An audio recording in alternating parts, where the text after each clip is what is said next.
कहे इज़हार सीधी बात, रिवायाते सहाफत का अलम बरदार सीधी बात। नाज़रीन गिरामी, अस्सलामु अलैकुम वरहमतुल्लाहि वबरकातुहू। सीधी बात के ताज़ा तरीन प्राइम टाइम में आप लोगों का इस्तकबाल है। नाज़रीन, मैं अंसार अजीज़ नदवी इस वक्त के ताज़ा तरीन प्राइम टाइम में आप लोगों के सामने कुछ अहम तरीन ख़बरें, कुछ वीडियोस, कुछ तस्वीरें रखने जा रहा हूँ जिस पर तबसरा होगा। तबलीगी मरकज़ को बदनाम करने वाले तिरुपति बालाजी मंदिर में 743 स्टाफ कोरोना पॉजिटिव पाए जाने के बावजूद उनको सांप सूंघ गया है। मैं वो चीज़ें दिखाऊंगा जो उस वक्त उन्होंने किया था और जो इस वक्त हालात हैं। सऊदी अरब और पाकिस्तान में दूरियां बढ़ती जा रही हैं। कश्मीर के मामले को लेकर के लगता है कि सऊदी पाकिस्तान से नाराज़ है और पाकिस्तान सऊदी से। एक अहम तरीन फैसला सऊदी की तरफ से लिया गया है, वो भी मैं आपको सुनाऊंगा। इसके अलावा नाजरीन, यूनान और तुर्की में एक मरतबा जंग की सूरत हाल पैदा हो गई है। बहरे रूम में जो है उसके कब्ज़े को लेकर के, उस पर किसका हक़ है, इस बात को लेकर के इस वक्त जो है छीना झपटी जारी हो गई है। नाज़रीन, यूपी में जराइम पेशा अफराद लगातार निडर होते जा रहे हैं। एक वीडियो वायरल हो रही है, पुलिस किस तरह से गरीब ठेले से किस तरह से सब्जी निकाल करके फेंक रही है। बीजेपी के एक साबिक ज़िला सदर का कत्ल कर दिया गया है गोली मार करके। छेड़खानी के दौरान एक तालिबा की जान चली गई, ये भी आ रही है उत्तर प्रदेश से, बुलंदशहर से। बहुत सारी चीज़ें नाज़रीन, मैं सारी चीज़ें आप लोगों के सामने रखता हूँ। उससे पहले आप लोगों से दरख्वास्त है कि जिन अहबाब ने हमारे चैनल को सब्सक्राइब नहीं किया है, सब्सक्राइब कर लें। हमारी इन वीडियोज़ को दूसरों तक पहुँचाने में हमारी मदद करें, लिंक को शेयर करें। इदारे को मजबूत करना हरगिज़ ना भूलें। उसकी तफसीलात यहाँ पट्टी में मौजूद है। नाज़रीन, आइए सबसे पहले मैं आपको ले चलता हूँ एक वीडियो की जानिब, जो कहा जा रहा है कि ये यूपी के बनारस की है और ये पुलिस क्या कर रहा है आप यहाँ पर अंदाज़ा लगा सकते हैं। दारोगा इस वक्त पूरी इंसानियत खो चुके हैं। जिन लोगों के टैक्स से इन लोगों को तनख्वाह मिलती है, जिन लोगों के कमाई की वजह से जो है एक मुस्तहकम इंतज़ामिया बनता है, उसी के रास्ते में गरीबों के ठेले इनको नज़र आते हैं। ये देखिए पुलिस की इस वीडियो को जो इस वक्त बहुत ज़्यादा वायरल हो रही है। आप अंदाज़ा लगा सकते हैं कि जो है किस तरह इस वक्त जो है पुलिस एहलकार गैर इंसानी सलूक गरीबों के साथ, ठेले वालों के साथ, फुटपाथ पे व्यापार करने वालों के साथ अपनाते हैं। आप अंदाज़ा लगा सकते हैं कि क्या सूरत हाल इस वक्त यूपी की बनती जा रही है और बिलखुसूस पुलिस वाले इंसानियत के सारे चूल्हे को निकाल करके फेंक करके हैवानियत का सबूत पेश कर रहे हैं। बहरकैफ नाज़रीन, आइए अगली खबरों की जानिब बढ़ते हैं। सऊदी अरब पाकिस्तान से नाराज़ है या पाकिस्तान सऊदी अरब से? दोनों सही होगा। पाकिस्तान इसलिए नाराज़ है कि कश्मीर के मामले को लेकर के सऊदी अरब कभी पाकिस्तान का साथ नहीं दिया और हाल ही में उसने अपना एक बहुत बड़ा सरमाया जो सऊदी अरब से मदद लिया था वो उसको वापस कर दिया है।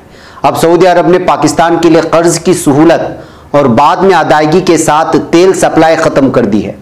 यानी बाद में अदायगी हो और तेल पहले सप्लाई की जाती थी पाकिस्तान के लिए। और इसके अलावा पाकिस्तान के लिए सऊदी अरब से कर्ज की बहुत ज़्यादा सहूलियात थी और वहाँ से बहुत ज़्यादा बजट भी आता था। लेकिन अब ये सारी चीज़ें सऊदी अरब ख़त्म करने जा रहा है। वजह उसकी यह है कि पाकिस्तानी वज़ीर ख़ारिजा शाह महमूद कुरैशी ने कश्मीर पर वो आईसी की गैर फ़आलियत से मुताल्लिक़ बयान दिया था और कहा था कि ऐसी सूरत हाल बरकरार रही तो पाकिस्तान सऊदी अरब के बगैर ही आगे बढ़ने की कोशिश करेगा। तो जाहिर सी बात है कि नाज़रीन, ये जग जाहिर है कि सऊदी अरब और पाकिस्तान, और बल्कि सऊदी अरब में बहुत ज़्यादा पाकिस्तानी फ़ौजी भी होते हैं जो वहाँ के मुख्तलिफ हसास इलाक़ों में सिक्योरिटी सिस्टम को बरकरार रखते हैं। ऐसे हालात में अगर ये दूरियाँ बनती जाएगी तो शायद जो है पाकिस्तान अब दूसरे ममालिक की जानिब अपने मुल्क को तरक्यात की जानिब ले जाने के लिए सहारा लेने की कोशिश करेगा। इसलिए कि बारहा कई मरतबा सऊदी अरब को दरख्वास्त पेश करने के बावजूद जम्मू कश्मीर मामले में सऊदी अरब हमेशा पाकिस्तान का पीछा, उसका साथ नहीं दिया, बल्कि हमेशा से पीछे कदम बढ़ाने की कोशिश की और किसी भी किस्म का बयानबाजी से वो दूर रहा है। इसी बात को लेकर के पाकिस्तान इस वक्त सऊदी अरब से नाराज़ है और इसी बयानबाजी की वजह से सऊदी अरब पाकिस्तान से नाराज़ हो गया है। बहरकैफ नाज़रीन आइए अगली खबर की जानिब बढ़ते हैं और बहरे रूम में जंग का खतरा इस वक्त बढ़ चुका है। तुर्की और यूनान के दरमियान समंदरी हुदूद का तनाज़ा शिद्दत इख्तियार कर गया है। तुर्क फौज को हाई अलर्ट पर कर दिया गया है। यूनान ने भी अपनी बहरिया को तैयार रहने का हुक्म दे दिया है। मशरक़ी बहरे रूम में यूनान की तरफ से किसी भी हमले का जवाब देने के लिए तुर्क बहरिया ने अपनी पोजीशनें संभाल ली हैं। इस तरह की खबरें आ रही हैं। जंगी हेलीकॉप्टर्स की फिजा में परवाजें जारी हो चुकी हैं। मशरक़ी बहरे रूम के एकलौते वारिस होने के दावेदार को मायूसी होगी, इस तरह का बयान तुर्क वज़ीर ख़ारिजा मेवलूद चावुशओग्लू ने दिया है। तुर्की मशरक़ी बहरे रूम में अपने दुश्मनों की इत्तेहाद को शिकस्त देने की सलाहियत रखता है।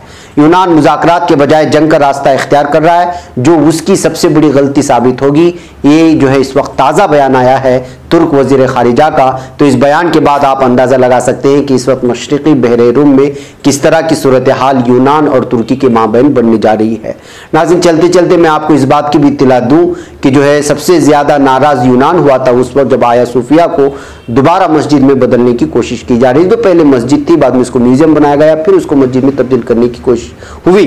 तो उसके बाद यूनान, एथेंस और तमाम चीज़ें जो सामने आ गए थे। और वैसे भी मशरक़ी बहरे रूम में ड्रिलिंग को लेकर के यूनान और मुख्तलिफ इससे जो है हमेशा बहस मुबाहसा और अलग अलग किस्म के जो है तबसरे तनकीदें जारी रहती थी तुर्की और यूनान के दरमियान में। अब ये मामला ज़रा तूल पकड़ता जा रहा है और इस वक्त जंगी सूरत हाल है। ये खुद तुर्की के कई ज़राए से मिल रही खबरें हैं जो आप लोगों के सामने पेश कर दी गई है। बहरकैफ नाज़रीन आइए अगली खबर की जानिब बढ़ते हैं। अगली खबर जो आपको ये सामने रखनी है वो तिरुपति बालाजी मंदिर में 743 स्टाफ कोरोना पॉजिटिव पाए जाने की है। फिर भी यहां के दरवाजे दर्शन के लिए खुले हुए लोगों के लिए। मंदिर में कोरोना के बढ़ते मामले को देखते हुए ट्रेड यूनियन सेटू और वर्कर्स यूनाइटेड फ्रंट ने दर्शन रोकने की अपील की थी, लेकिन मंदिर इंतजामिया ने इसे इनकार कर दिया है। अगर यही हाल किसी मस्जिद के लिए होता तो सोचिए क्या होता। आप अंदाजा लगा सकते हैं। एक वीडियो में आपको बताना चाहता हूं जिसके जी न्यूज के एक एडिटर ने अपने ट्विटर पेज से ये वीडियो पेश किया जब तबलीगी मरकज कोरोना को लेकर के बहुत ज्यादा सुर्खियों में था और सबसे ज्यादा बदनाम यहाँ का मीडिया ने किया था और मुसलमानों को बदनाम करने की कोशिश की थी और यहाँ के अक्सरियत को मुसलमानों के खिलाफ वरगलाने में सबसे बड़ा किरदार यहाँ के मीडिया का था। उस वक्त उन्होंने अपनी सारी ताकत झोंक दी थी। ये जी न्यूज़ ने एरियल व्यू के नाम पर, ये देखिए तबलीगी मरकज का एरियल व्यू के नाम पर जो है इस वीडियो को पेश किया था जब जो है कोरोना को लेकर के तबलीगी मरकज को खिंचाई की जा रही थी इसमें। अब सवाल ये है कि भाई आप लोग तिरुपति बालाजी मंदिर का एरियल व्यू क्यों नहीं दिखा रहे हैं? आसमान से आप कुछ ड्रोन तैयारे भेजते, ड्रोन जो कैमरेस होते हैं भेजते और बालाजी मंदिर की भी कोई तस्वीरें पेश करते, वहां का भी एरियल व्यू पेश करते ताकि लोगों को पता चले कि यहाँ की 743 स्टाफ को इस वक्त कोरोना पॉजिटिव हो गया है, लेकिन इसके बावजूद दर्शन के लिए जो है मंदिर खुला हुआ है और किसी की बात मानने को तैयार नहीं है मंदिर इंतजामिया। क्या इतनी बात कहने की हिम्मत रखता है यहाँ का मीडिया? नहीं, उसको सिर्फ और सिर्फ पता है कि जो है मुसलमानों को बदनाम करना है और उसी से उनकी टीआरपी बढ़ती है। अगर मंदिर को हाथ डालेंगे तो जो है उनकी हालत खराब कर देंगी यहाँ की अक्सरियत। इस वजह से वो कुछ बोलने को तैयार नहीं है, लेकिन हम आपको दिखाएंगे। हिंदुस्तान में कोरोना वायरस इंफेक्शन के बढ़ते मामलों को देखते हुए कई रियासतों में मजहबी मकामात या तो बंद हैं या फिर पाबंदियों के साथ खोले जा रहे हैं, लेकिन कई मकामात पर लापरवाही का मुजाहिरा भी देखने को मिल रहा है, जिससे कोरोना का फैलाव रुक नहीं पा रहा। कुछ ऐसा ही मामला आंध्र प्रदेश वाक़ मशहूर तिरुपति बालाजी मंदिर का है, जहां अब तक तकरीबन 750 स्टाफ कोरोना पॉजिटिव पाए जा चुके हैं। उसके बावजूद मंदिर भक्तों के लिए खुला हुआ है। कई हिंदी, अंग्रेजी और दीगर जबानों के न्यूज़ पोर्टल्स में खबर शाये हो चुकी है और सिलसिलावार खबर शाये हुई है, जिसमें कहा गया है कि तमाम कोशिशों के बावजूद तिरुपति बालाजी मंदिर में कोरोना इन्फेक्शन थम नहीं रहा है। रिपोर्ट में यह भी लिखा गया है कि अब तक 743 स्टाफ कोरोना की जद में आ चुके हैं। एक पुजारी समेत 3 लोगों की मौत भी हो चुकी है। फिर भी मंदिर इंतजामिया का भक्तों को भगवान के दर्शन के रोकने का कोई इरादा नहीं है। तो आप अंदाजा लगा सकते हैं कि आखिर वो हुकूमतें जो लगातार यहाँ की मीडिया को, मुसलमानों को बदनाम करने के लिए तबलीगी मरकज को निशाने पर लेकर के कई दिनों तक डिबेट दिए। ये इमेजेस देखिए किस किस तरह की जो है सुर्खियां बांधे करते थे यहाँ की वीकली पेपर्स और यहाँ की ये देखिए कि आज 6 बजे डिबेट होगा, आज 7 बजे डिबेट होगा कोरोना को लेकर के, अलग अलग अंदाज में तबलीगी मरकज को ये देखिए टोपी की शक्ल में किस तरह से जो है दिया गया था इंडिया टुडे का। ये सब इस तरह के अब कोई इमेजेस, कोई वीकली पेपर जो है मंदिर को लेकर के नहीं आ रही है, जिसको लेकर के इस वक्त एक लगातार घमासान जारी है सोशल मीडिया में। और यहाँ के मीडिया से पूछा जा रहा है कि भाई अब तिरुपति बालाजी मंदिर को लेकर के यहाँ की टीवी और यहाँ के तमाम चैनल्स, यहाँ की ज़राए अबलाग कब जो है वो सुर्खियाँ बांधेगी और कब डिबेट करेंगे, इसका हमें इंतज़ार है। ये कहते हुए इस वक्त जो है मुख्तलिफ चैनलों के नाम जो ट्विटर में उनके पेजेस और एड्रेस हैं ट्वीट करने की कोशिशें की जा रही हैं। आप भी जाएं और उनसे जो ऑब्जेक्शन करें कि आप अब क्यों आप लोगों की ज़बानें बंद हो गई हैं। ट्विटर मीडिया में एक महाज खोल दे कि जब यहाँ इतनी अमवात हो चुकी हैं, लगातार वहाँ का स्टाफ है, ये लोग जो लोग आ रहे हैं, जो लोग मुतासिर हो रहे हैं, वहाँ का खुद का स्टाफ है और इतनी बड़ी तादाद में है, तो आप क्यों इस वक्त जो है आपकी ज़बानें गुम हैं, क्यों मुंह पर ताले लगाए हुए हैं, बोलते क्यों नहीं हैं? ये सोशल मीडिया में जाकर के मुताल्लिक़ा अखबारात को और चैनल को ज़रूर सवाल करें। नाज़रीन, उत्तर प्रदेश एक वीडियो मैंने दिखाया वहाँ की दबंगई का, पुलिस जब अपनी इंसानियत खो देता है। इसी तरह मुख्तलिफ किस्म की खबरें आ रही हैं। उत्तर प्रदेश की जिला बागपत में बीजेपी लीडर और साबिक जिला सदर संजय खोकर को जराइम पेशा अफराद ने गोली मार करके हलाक कर दिया और फरार हो गए। मंगल के रोज इत्तिला पुलिस सुपरिंटेंडेंट अजय कुमार सिंह ने दी। उन्होंने बताया कि छपरोली के इलाके तलवाड़ा के रहने वाले 52 साल खोकर सुबह अपने ट्यूबवेल की तरफ सैर के लिए जा रहे थे। इसी दौरान पहले ही घात से लगाए बैठे 3 जराइम पेशा अफराद ने उन पर फायरिंग कर दी, जिससे वो मौके पर ही हलाक हो गए। आइए एक और खबर सुनाता हूं मैं आपको बुलंदशहर की।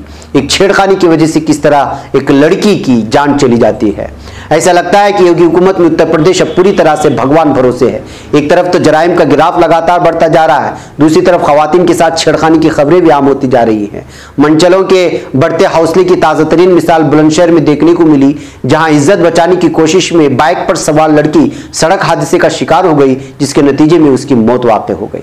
बताया जाता है कि लड़की अमेरिका में पढ़ती थी और बुलंदशहर वाक़ अपने घर आई हुई थी। सुदीक्षा भाटी नामी इस होनियार तालिबा ने मंचलों की छेड़खानी से बचने की कोशिश की और फिर सड़क हादसे में हलाक हो गई। यहाँ काबिल जिक्र है कि अभी ज्यादा दिन नहीं हुए जब गाजियाबाद में एक भांजी को छेड़खानी से बचाने के दौरान सहाफी विक्रम जोशी का कत्ल हो गया था। और बुलंदशहर के वाक़े ने एक बार फिर रियासती इंतजामिया के सामने कई तरह के सवाल खड़े कर दिए हैं। कांग्रेस जनरल सेक्रेटरी प्रियंका गांधी लगातार इस तरह के मामलों के खिलाफ आवाज उठाती रही है।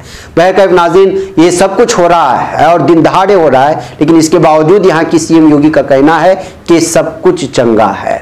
बहरकैफ नाज़रीन, बेरूत की बात करते हैं। बेरूत इस वक्त पूरे के पूरा वहाँ का पार्लियामेंट और वहाँ के वज़ीर आज़म सब जो है इस वक्त इस्तीफा दे चुके हैं।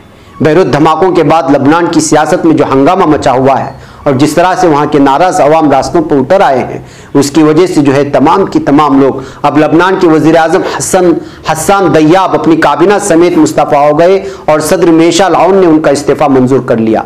हसन दयाब ने कल टेलीविजन पर बराह रास्त एक नशरी तकरीर में अपनी हुकूमत के मुस्तफ़ा होने का ऐलान किया है। उन्होंने कहा कि मुल्क में करप्शन रियासत से भी बड़ा है, मगर इसके बावजूद उनकी हुकूमत ने पूरी तवानाई वक़ार के साथ काम किया है। उस मौके पर दयाब ने बगैर नाम लिए अपने मुखालिफिन पर इल्ज़ाम लगाया कि उन्होंने हुकूमत को किसी किस्म की इस्लाहात पर अमल नहीं करने दिया और ना ही कोई पेशरफ्त करने दी। उनका कहना था कि हम अकेले थे और बाकी सब हमारे मुखालिफिन थे।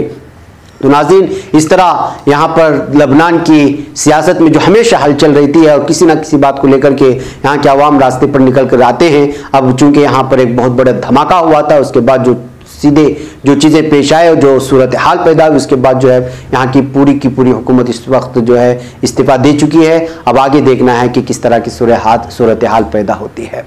नाज़रीन, आखिरी खबर आप लोगों के सामने रख करके मैं इजाज़त लूँ। मशहूर शायर राहत इंदौरी भी इस वक्त कोरोना पॉजिटिव हो गए हैं और ख़ुद ट्वीट करके इस बात की उन्होंने जानकारी दी है।